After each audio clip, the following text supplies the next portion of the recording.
Hello everyone. Today we are going to speak about the United Nations organization with our one of the senior lecturers in the Faculty of Defense and Strategic Studies, Satheesh Mohan sir. So good evening, sir.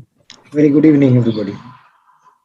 Sir, would you like to introduce yourself to our audience and us as well, sir? Okay, thanks. I'm Satheesh Mohan. I'm attached to the Department of Defense and Strategic Studies. So I'm a senior lecturer.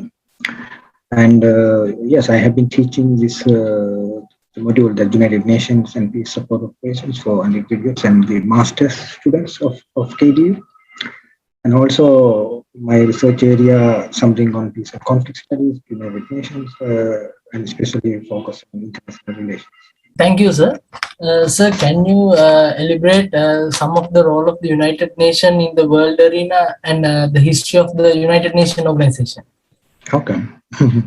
Yes, I mean, when we think about the United Nations or the UN in short form, it's something that international community has achieved in a remarkable sense. So since I think everybody knows in the field of international relations or the strategic studies, so since the end of the World War II, the 1945, and also the failure of the League of Nations, so then there was a reality that time reflected to have kind of the global institutions or kind of rather the global government just to maintain international peace and order. But the foremost important thing was to prevent the likelihood of the World War III. But luckily, we don't have. So in that case, I'm pretty sure that in a way that the establishment of UN in 1945, primarily to prevent the World War III and also kind of maintaining international peace and order, and also kind of giving humanitarian assistance to the needy people and the global across, and also promoting gender aspect and equality, human rights, and living standard among the member states and the global population. So in a way, I would say that we have passed through over 75 years of time since the establishment in 1945.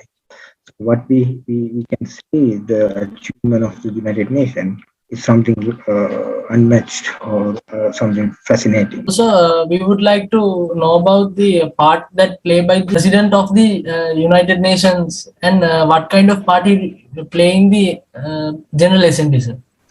Okay, so yeah, I would say, but basically, I think the United Nations, even though it's considered like one of the foundations, what we see the global government since 75 years past, what we see now the increase accommodation of the member state, but what we see now like 193 members, and also like Palestine and the Vatican City, even though they are not given a permanent position as a recognized or as recognized states, but at least they are given a permanent observer in the UN body. So with that, I think more and more countries are trying to get involved.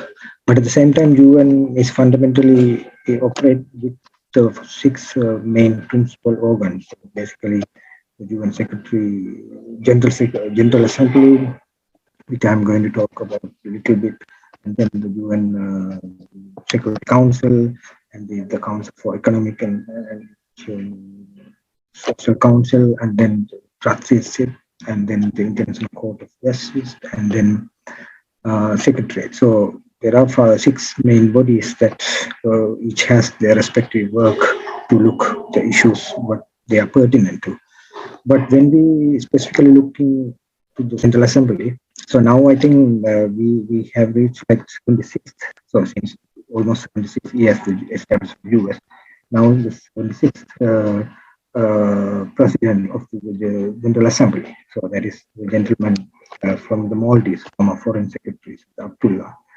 So now, of course, he is going to proceed the upcoming session, as we see in every September, that called the General Assembly Summit, where 193 member states come and share their opinion, and it's kind of the discussion that they learn and they experience eye-to-eye conversation and the issues and the challenges. That's the forum they discuss. We also like to know about the what kind of role played by United Nations in making peace around the world.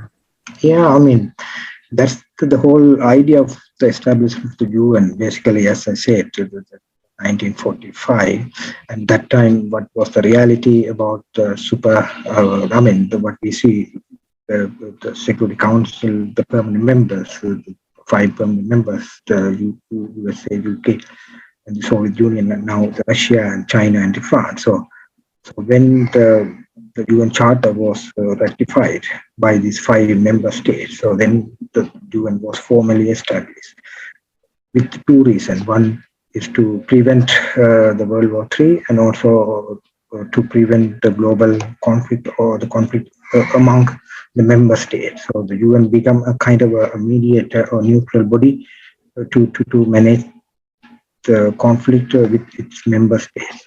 But also UN initially was a platform to maintain international peace and order through meaningful action. So that is something with the provision of the Charter 6.7 of the UN that is pertinent to dispute conflict and also kind of a UN moderate intervention into the sovereign state.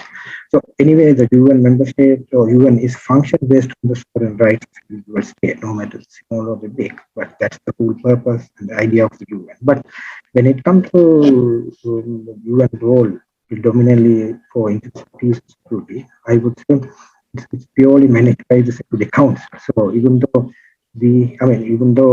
each member has their voting rights in the General Assembly, but unlike the General Assembly, the Security Council limited and allow only 5 permanent members and 10 temporary members. Every 2 years they have been selected. Sir, when we see in the peacekeeping missions, sir, we only see most of the small states contributing to peacekeeping missions. So why is that, sir? Yes, I mean, it's not the case with the small state.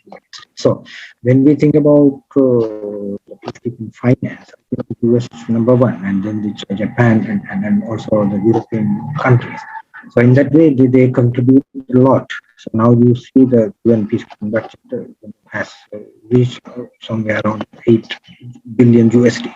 So let's say the US itself contribute more than 27% into the UN peacekeeping mission, and like Japan and the number goes like the UK and others, the member states, especially the developed country from the north, Europe. So that is one area. Of course, the financially they are very strong, and the UN peacekeeping is highly dependent on those finance. But at the same time, the two providing countries, you may see, or you may example some of the countries like Sri Lanka, Nepal, Bangladesh, Pakistan, India, and some level, and most of the African countries under the African Union or either Union or ECOWAS. Those are the countries provide troops to the mission. So in that sense, in a way, they contribute. In the form of human resource and equipment, not really from the finance, but more importantly, they also are the country who contribute, the small country or whatever, they contribute to the missions, and they get enormous money as revenue from the mission. So in a way, it's kind of checks and balance. I think there's no complaint at all. But at the same time, that's a system to, in a way, accrete upon, because the big players like who finance the UN is keeping the most. I think they are part of the NATO, and also under the European Union, and also the US supremacy. So whatever the intervention led by them, I think that's the different scenario. But when it comes to UN mission, which is limited its activities under the Chapter 6 and 7 of the Charter. What do you think about that? How is it important to countries like us, especially United Nations and their actions? We are the members of the United Nations, and we are very active part the member in the system. And in fact, I think we are one of the advanced countries that we ratify all these elements of what is called the even the UDHR and the ICCPR and ICCCR, and then SIDO and so many conventions pretty much that we ratified in a way that we respect the international order to be part of the UN system. So that's how the advantage that we have, like even though we are small island nations, technically, from the economic need. So then when we become a part of the system, somehow we get the equal opportunity even to raise up more, to share our expertise, and also um, get the global support from the bodies or even the Western domain in some point. So in a way, that is really good. I mean, that's a really good sign that Sri Lanka is beneficial. But again, we also see we also a bit of nervous when we think about the United Nations. It come to the March and September in the Human Rights Council and all. But that is something we need to look into. We need to look from the political and the diplomatic aspect. But my concern, I think, we maintain fair relations with UN. And even our president very recently stated about how the country we are doing the best in terms of the COVID pandemic management, and also how our country is really looking forward to maintain the national unity and the ethnic cohesion among the different ethnicities.